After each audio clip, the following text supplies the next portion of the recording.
Shalom, shalom, vous êtes sur Lumière du Monde Télévision et vous êtes bien installés dans Wake Up.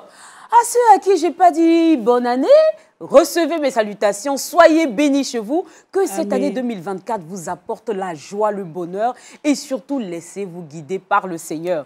Vous le savez, on commence l'émission et mes invités sont installés et également les chroniqueurs que vous connaissez déjà. Nous avons le plaisir, l'immense joie d'avoir avec nous le pasteur Christian Blanc. Il est de l'église pentecôtiste et c'est dans quel pays? En France? En France, au pays de Voltaire. Exactement. Je l'aime beaucoup, pasteur. Comment allez-vous? Je vais très bien, merci. Super, on rend grâce à Dieu. Et puis également, vous le savez, c'est Kids Time aujourd'hui. Nous n'avons pas Tonton Léon, mais vous êtes habitués maintenant. Tonton Félix est là pour nous donner de belles informations et des conseils. Coucou Tonton Félix. Bonjour Prisca, merci. Ça a été, ça va, la fête, on n'a pas trop mangé, hein? Oui, bon, maintenant on est dans la modération. Non, c'est ça, monsieur bien. Franchement, je pense qu'il doit rencontrer monsieur Boiseau, parce que lui, il parle bien. Parce qu'on nous donne des conseils nutritionnels ici. Je ne suis pas sûre qu'à même à 1%. Chacun d'entre nous suit. Et puis, il y a Roxane qui est très belle. Oui. Franchement, on rend grâce à Dieu. C'est nouveau. C'est nouveau.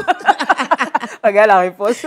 Comment vas-tu? Ça va par la grâce de Dieu. Tu as cuisiné ou bien tu as laissé maman cuisiner et puis tu es parti manger chez maman? Faut pas faire comme moi. Hein. Non, j'ai cuisiné plus tôt. Voilà, parce que nous, là, nous sommes les squatteurs. Nous, on n'aime pas se fatiguer, on s'en va chez maman. Et puis, on va vers 11h, là. On se connaît, on est nombreux comme ça. On va vers 11h où tout est prêt. C'est pas à faire, allez-y préparer. Et puis, il y a Rebecca qui est là. Bonjour, Prisca. Elle est toute jolie comme ça. Merci, toi aussi. Ça se voit que tu as passé de bonnes fêtes. Mais tu ne m'as pas invité à partager ton poulet. Vraiment, je me confesse. Rebecca, il faut que tu changes en 2024. Tu sais, le pasteur prêche sur le partage, l'amour. Tous les pasteurs ont prêché ça en 2023. Il faut que tu changes et que tu m'invites à manger tes cailles. Voilà. Les cailles. On est bien installés dans la joie, dans la bonne humeur. Vous êtes dans Wake Up et on part maintenant pour Méditons ensemble.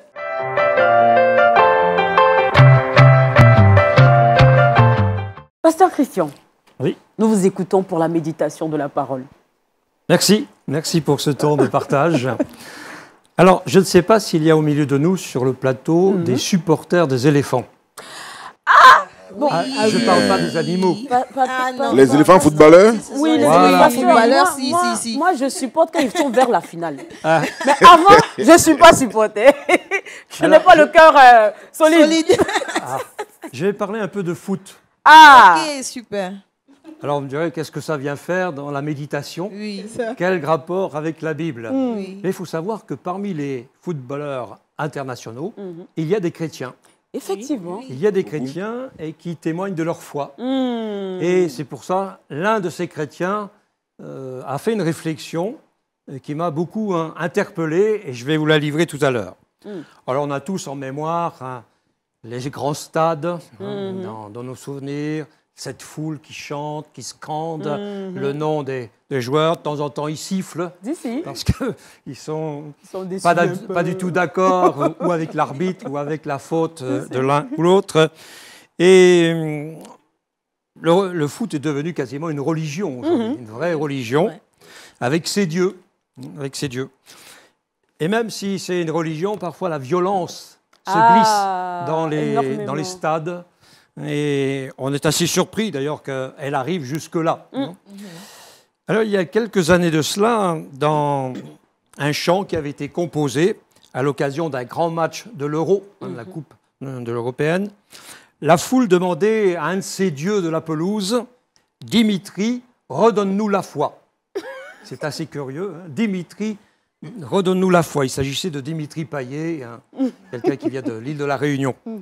Et ces paroles traduisent bien, à mon sens, notre espoir, notre besoin d'espoir, notre besoin de rêve, notre besoin d'horizon lumineux, clair, notre soif de lendemain qui chante. Et comme on est au début de l'année 2024, on souhaite tous que 2024 chante tous les matins. Tous les matins.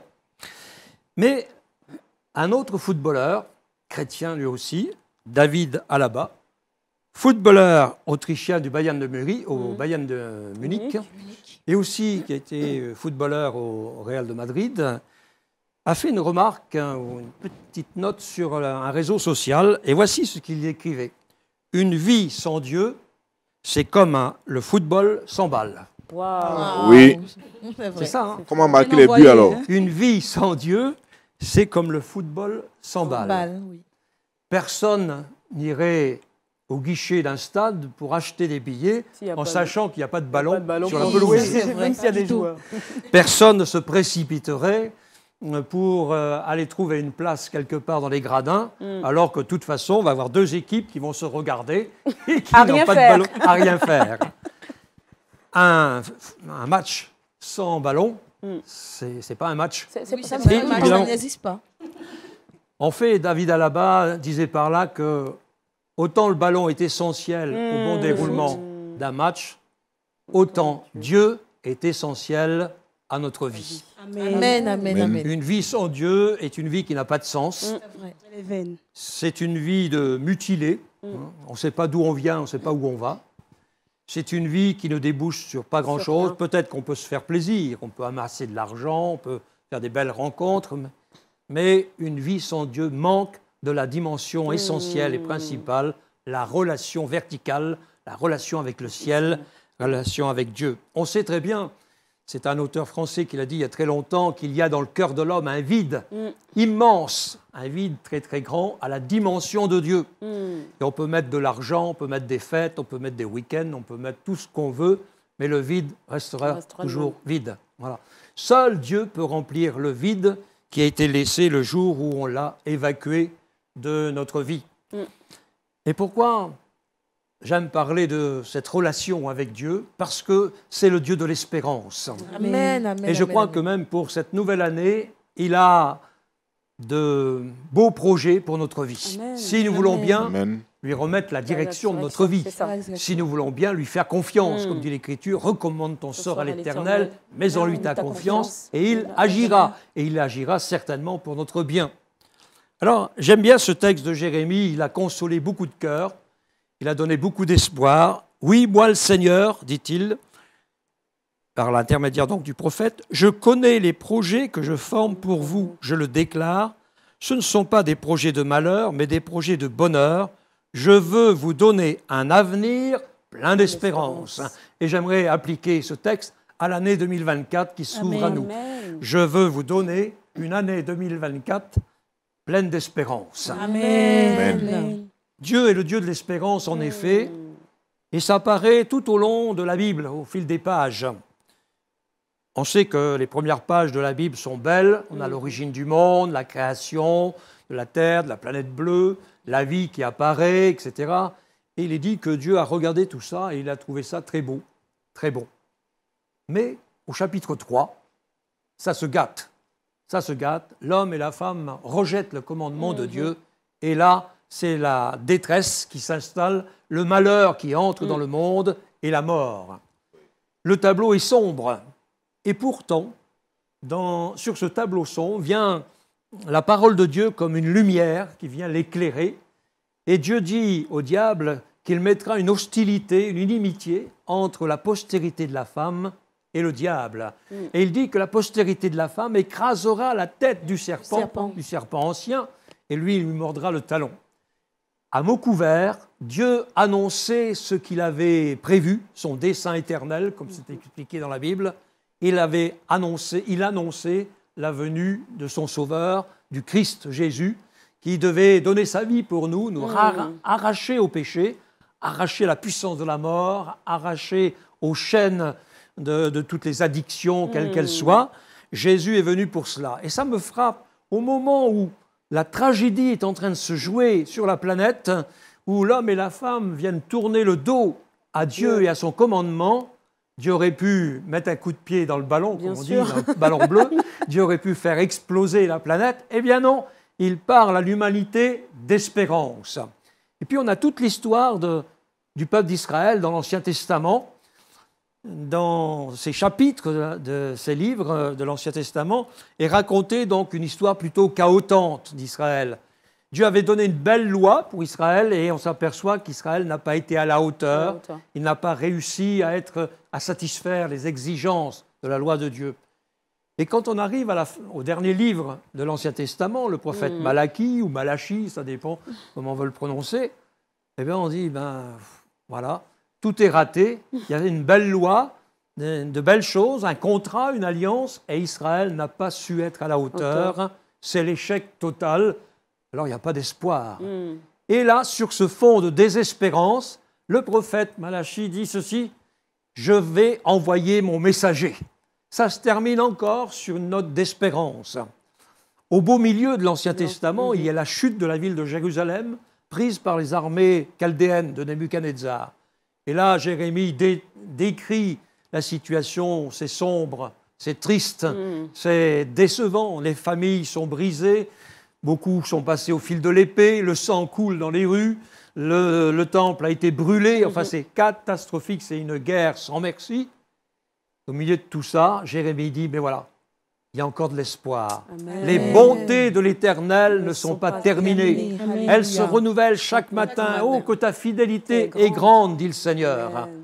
Et je trouve que Dieu est vraiment le Dieu de l'espérance pour toutes celles et tous ceux qui veulent bien se confier dans ses promesses et lui remettre leur vie.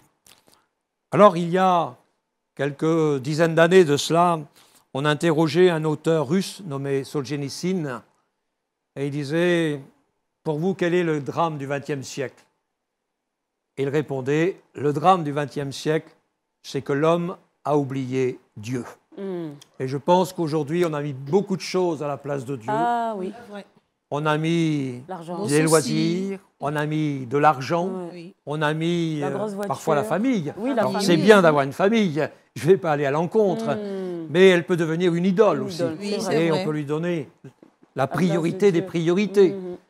Quand quelque chose vient nous asservir, c'est pour notre malheur en général, et ça ne comble pas notre cœur. Oui, Solzhenitsyn disait, le malheur de ce siècle, c'est qu'on a oublié Dieu.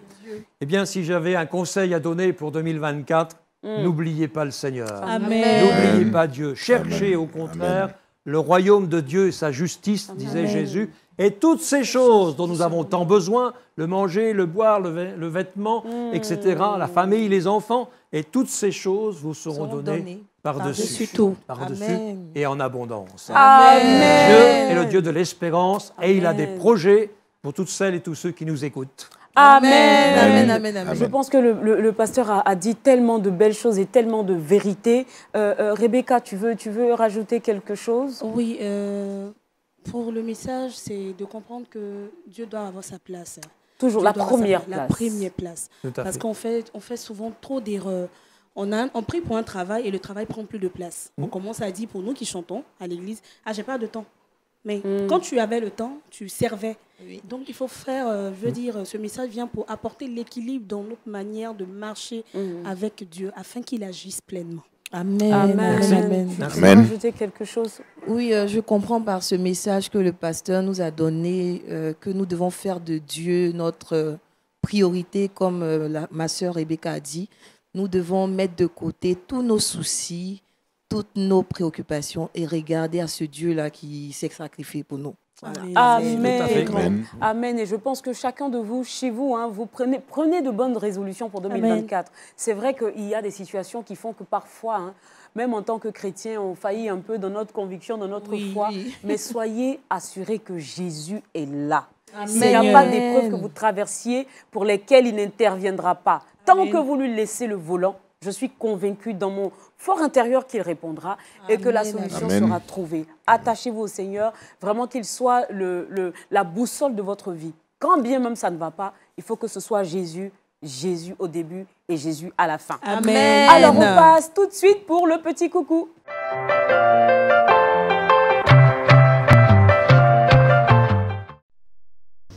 Moi, c'est M. Seri. J'aimerais dédier cette vidéo à tous mes frères et sœurs en Christ dans le monde entier. Le titre de la chanson, c'est Dieu merci.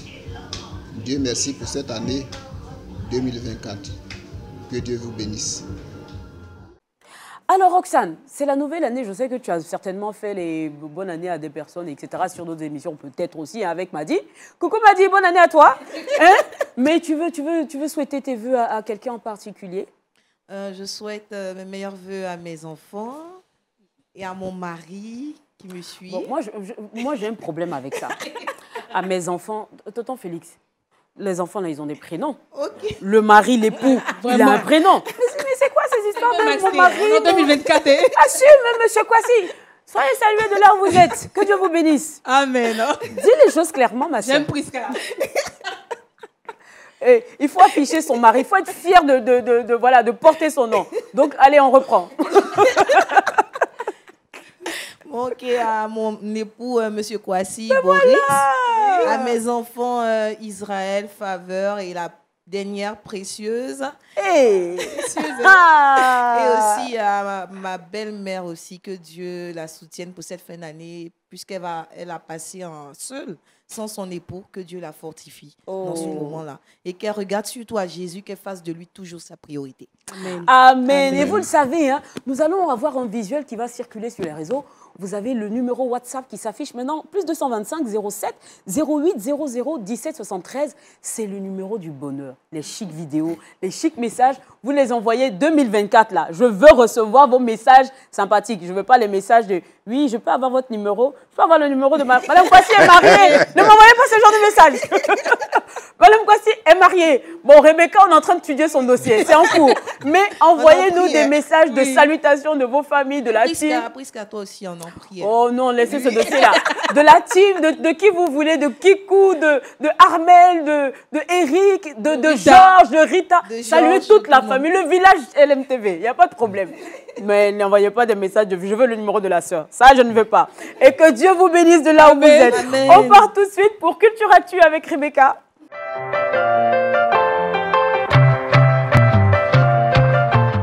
Alors, Rebecca, tu nous parles aujourd'hui d'un groupe Facebook nommé Versets et citations bibliques qui a dépassé la barre des 1 million d'abonnés. Mais oui, est-ce que vous voulez acclamer le Seigneur avec moi? Parce que là, moi-même, je suis heureuse. Vraiment, c'est-à-dire que Dieu a l'œuvre, hein? Sur 1 million d'abonnés, on va supposer qu'il y a 1 million de potentiels convertis à Jésus. Effectivement. Et ce groupe est fondé par le pasteur évangélique suisse Patrick Hull depuis 2018. Le groupe Versets et citations chrétiennes sur Facebook réunit aujourd'hui 1 million d'abonnés. Il a même dit que ça avait beaucoup de joie, beaucoup de fierté, parce qu'il visait là 10 000 personnes, 20 000 personnes, oui. Donc ça l'a dépassé. Ça l'a dépassé, oui. Il a même dit ça dans l'un de ses discours. Il a dit de manière inespérée. Il ne s'y attendait pas. Et vraiment, il a dit quelque chose qui m'a marqué. Ne méprisez pas les faibles comme on sont. Amen, amen, amen. Vous voyez que ces versets, ils parlent du salut, de la foi, de l'intimité, de la sainteté. Hormis que ce sont des versets chrétiens, ça aide aussi d'autres personnes qui ne connaissent pas Jésus. Parce qu'on a besoin d'impacter. Et sur les réseaux sociaux, on trouve tout. On sait, hein. Il y a un peu de tout. Oui. Il y a un peu de tout. On trouve des pasteurs qui ne sont pas des pasteurs, des coachs qui ne sont pas des coachs. Voilà. Des donneurs de leçons qui n'ont même pas eux-mêmes fini de gérer leur vie. Oui. Franchement, on trouve de tout. Et c'est une très bonne chose. Très bonne nouvelle. Et donc, il a dit ne pas négliger les faibles commencements. Et aussi savoir que Dieu peut faire toutes choses au travers des réseaux sociaux, au travers de nos petites capsules. Si on est chrétien, là c'est moi qui le dis, on est chrétien, on n'est pas si. On est chrétien, là où on est, dans nos maisons, dans nos travails, nous devons impacter parce que nous sommes. Amen. Des personnes utilisent des réseaux sociaux pour envoyer des versets, pour évangéliser. Où que nous soyons, si tu es je veux dire financier, tu es médecin, si tu es pédiatre, quel que soit ton domaine, tu dois apporter Jésus dans ton domaine, afin que des personnes soient impactées, parce qu'il y a des personnes qui ont envie d'entendre Jésus. Alléluia. Et ils ont besoin de toi. Voilà la bonne nouvelle. Amen. En tout cas, on est bénis. Et puis, arrêtez de dire que les réseaux sociaux, ça vient du diable. Je pense que le Dieu que nous servons a donné l'intelligence et la sagesse, alors de créer ces choses-là, à nous de les utiliser à bon escient. Effectivement. Et ça va permettre de toucher les personnes. Tu es ici, tu ne peux pas aller parler à ton frère qui est en Chine. Exactement. Comment tu vas faire pour lui annoncer? Les réseaux sociaux.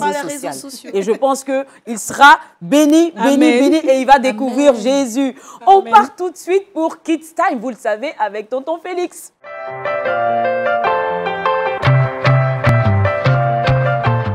Tonton Félix, on parle de l'éducation des enfants de 0 à 6 ans. Oui. C'est pas facile, hein. Déjà, 0 là. On va gérer la tétée. On va gérer les réveils. Et puis, comment on va... Parce que nous, les Africains, là, dès que l'enfant, on aime les bras, comme les mamans disent, là, le bébé est dans la main, il devient le sac à main de tout le monde. Comment on fait pour gérer cette partie de la vie de l'enfant? Alors, merci Prisca. Mais c'est avant même la tétée. Parce que l'éducation commence depuis le développement intra-utérin. C'est vrai. quand la femme est enceinte. C'est pour ça que vous verrez souvent qu'on dit il ne faut pas dire de mauvaises choses à une femme qui est enceinte, il ne faut pas la violenter. Parce que si vous passez tout le temps dans des funérailles et que vous êtes triste, c'est vrai. Au même moment où vous êtes triste, l'enfant ressent ça. Oui.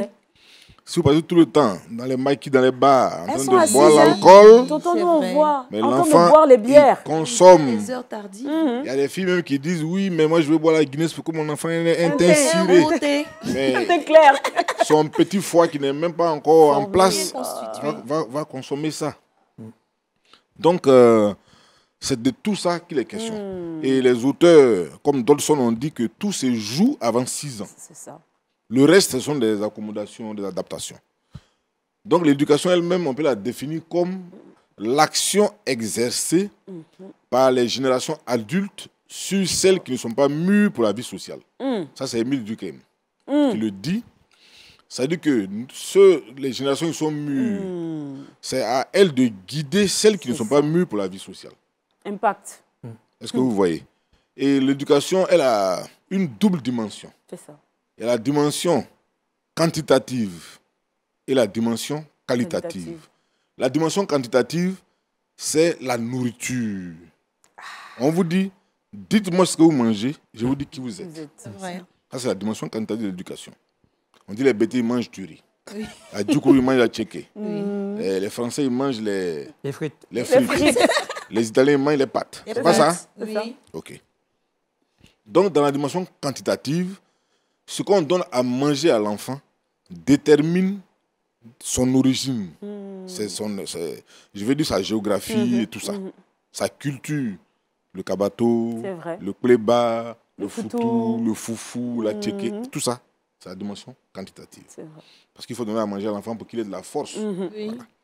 Et la dimension qualitative, ce sont les valeurs. Qu'est-ce qu'on dit à l'enfant? Mais ces valeurs se donnent pas dans les théories, mais ce que les parents même eux-mêmes font. Parce que c'est ce qu'on fait que l'enfant regarde et que l'enfant copie et qu'il va demain donner. Donc, si vous passez votre temps à la bagarre devant les enfants, mais quand ils vont grandir, c'est ça qui est leur modèle. Si on passe son temps à insulter, mais tu es bête, tu es ceci, tu es cela, l'enfant entend cela. Également, en même temps qu'on donne ça aux enfants, ils sont précieux parce que ils sont tout petits, ils sont fragiles, innocents. Mais en même temps, on ne faut pas faire d'eux des rois. C'est ça. Parce que vous voyez ça dans certains domiciles, ce sont les enfants qui tiennent les télécommandes. Quand lui met ce qu'il veut, on ne doit plus regarder. Ça, ce n'est pas bon. Il faut montrer aux enfants ce qui est bon pour la société et pour eux. Les enfants ne doivent pas être nos rois. Est-ce que vous voyez? Parce que là, quand vous allez sortir avec lui demain, vous allez être surpris de son comportement à l'étranger. Parce qu'on ne lui dit rien. On ne lui dit rien, donc ça commence depuis la maison. Et c'est à partir de tout ça que l'enfant, maintenant, on va lui montrer tout ce qui est bon comme valeur. Quand vous voyez une grande personne, voilà ce qu'on fait, voilà ce qu'on ne fait pas. Quand vous voyez une personne qui est plus faible, voilà ce qu'on fait, voilà ce qu'on ne fait pas. C'est tout ça qu'on doit donner aux enfants pour que demain, ils reproduisent la même chose pour l'évolution de la société. On ne doit pas se laisser dominer par nos enfants. Aujourd'hui, c'est ce que nous subissons. C'est ça. Vous arrivez à la maison, ce sont les enfants eux-mêmes qui tiennent les télécommandes, c'est eux qui prennent vos ordinateurs, vos téléphones. On appelle quelqu'un, non, mon téléphone, mes enfants sont... Qu'est-ce qu'ils font avec? Si, effectivement, on entend ça souvent. On t'a appelé, c'est pas moi, c'est les enfants là qui ont mon téléphone. Et les enfants vont faire des vidéos, mais attention. Parce que les enfants de 5, 6 ans, 4 ans, 5 ans, aujourd'hui, pour la société dans laquelle nous vivons, ils ont une certaine maturité dans certains domaines. Et ils vont vous envoyer des films à des gens. Vous allez dire, vous ne vous reconnaissez pas, mais c'est votre IP qui sort. Oui, c'est votre téléphone. C'est votre téléphone. Donc, les enfants, ils ont leur tablette là pour jouer. C'est ça. Et d'ailleurs, il faut faire très attention. Il y a une limite quand même. Il y a une limite.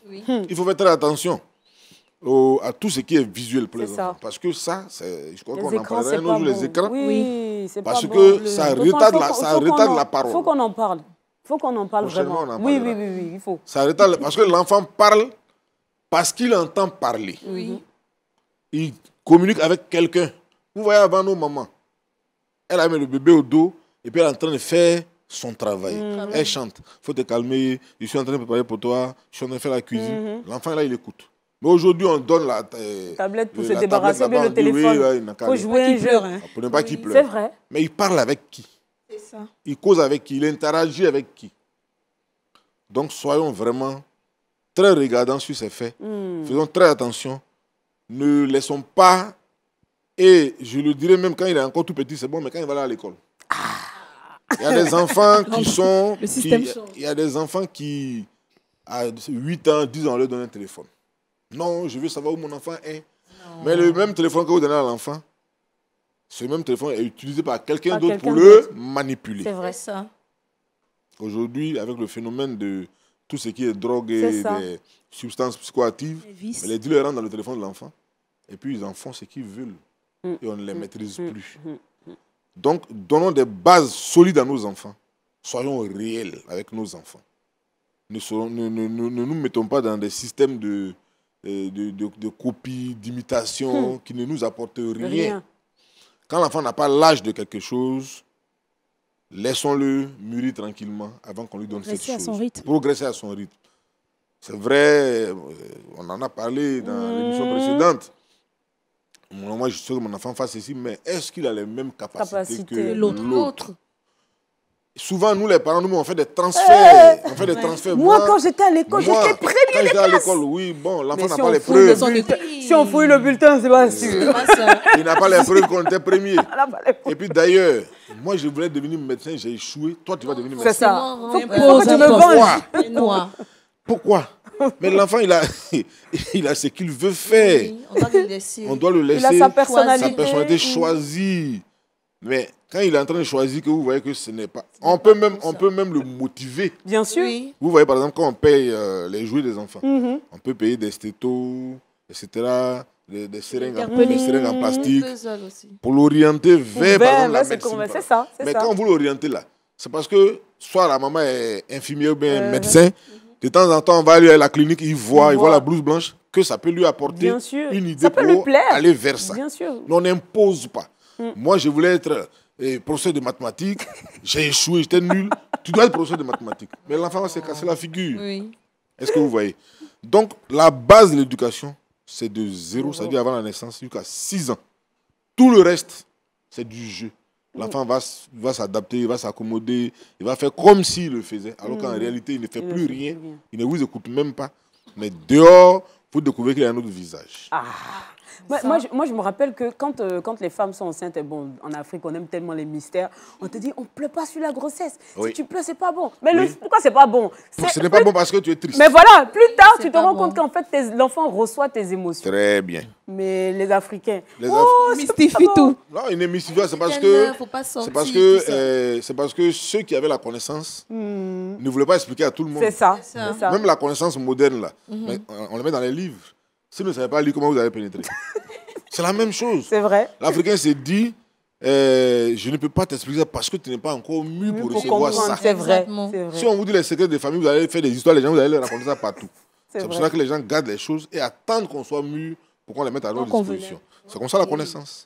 En tout cas, merci beaucoup, Tonton Félix. Tonton Félix, que vous recevez tous les mercredis dans Kids Time, en alternance avec Tonton Léon, à qui on souhaite une heureuse année 2024. On part tout de suite et maintenant pour Trickbox avec Boxane.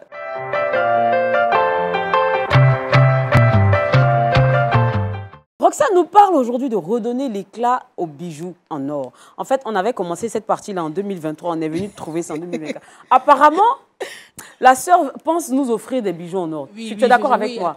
Alors, elle va nous donner les informations pour entretenir nos bijoux. Alors, dis-nous tout. Merci Prisca. Déjà, bonne heureuse année à tous. Merci. En 2023, on avait déjà parlé de 3 astuces, c'est-à-dire la levure chimique, le dentifrice et le talc pour pouvoir redonner de manière naturelle l'éclat à nos bijoux en or. Aujourd'hui, nous allons terminer, nous allons fermer la boucle en prenant, on va dire, l'oignon. Nous pouvons utiliser l'oignon, le jus d'oignon. Je précise. On va préparer sur les bijoux, c'est ça? Non, pas préparé. Mais on va dire que... C'est pas moi qui ai parlé, hein, c'était... Oui, c'est ce que... Donc, tu règles tes comptes en off. Oui, je règle en même temps mes comptes Rebecca. Donc, avec le jus d'oignon, tout ce qu'on fait, on prend un oignon et on fait le jus. On met le jus dans un bol et on trempe les bijoux en or qu'on veut bien sûr nettoyer dans le jus d'oignon. Par la suite, on prend, on va dire, quelques minutes. On ne dure pas. Oui, ça ne dure pas. Par la suite, on prend une brosse à dents qu'on n'utilise plus. D'abord, on retire le bijou, on enlève du jus d'oignon, on met sur un papier absorbant.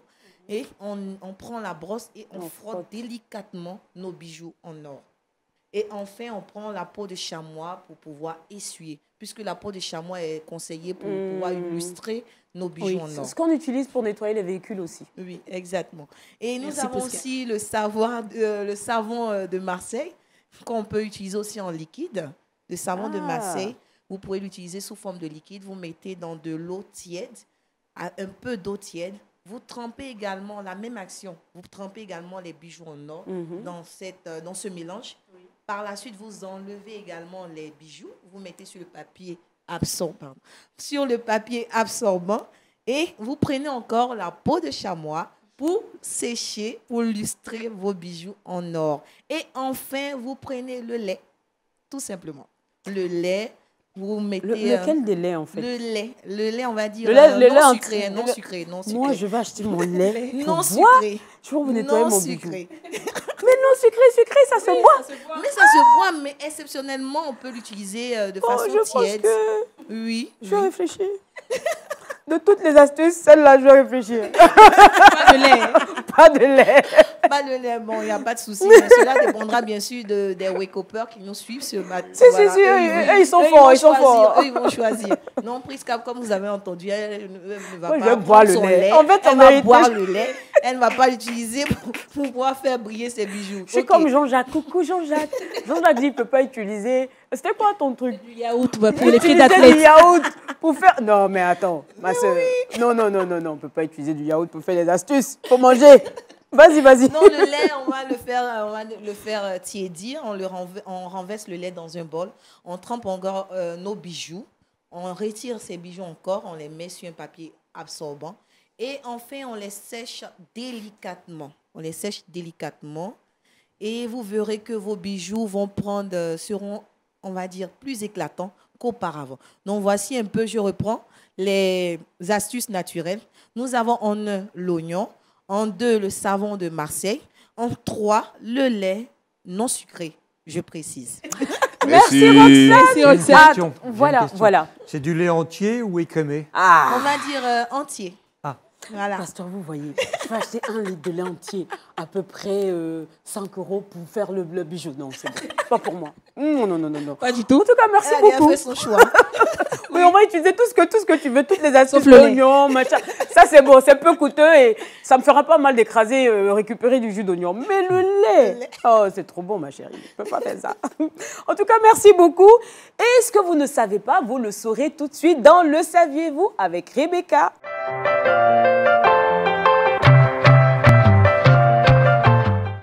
Rebecca veut nous donner les origines de Shalom. Oui. Shalom. Shalom, on le dit tout le temps après fin d'émission.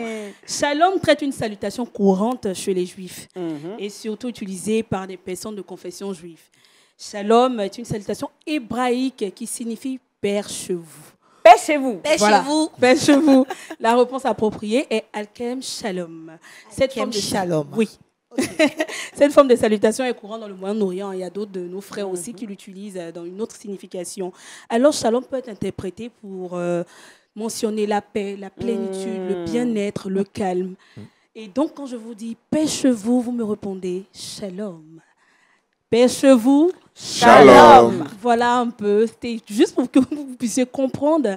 Quand on vous dit shalom, c'est pour vous apporter la bienveillance, l'amour et la paix du Seigneur. Voilà. Amen. En tout cas, merci. Nous, on aime shalom parce que nous apportons la lumière chez vous. Oui. Avec tout ce que ça implique. La lumière, elle ramène la paix, la joie, Amen. le bonheur, la présence du Seigneur. Amen. C'est tout ce que nous vous souhaitons en 2024. Amen. Tonton Félix, petit conseil aux mamans.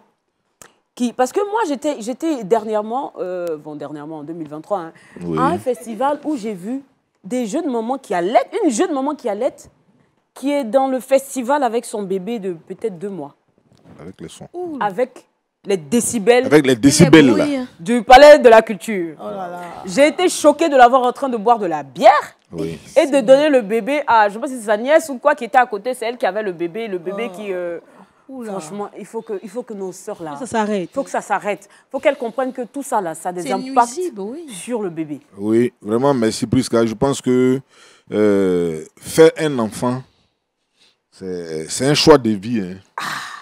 Parce que c'est vrai que souvent, les gens sont surpris. Beaucoup se disent, ah, ça, j'ai été surpris. Sinon, normalement, c'est après concertation. Après la.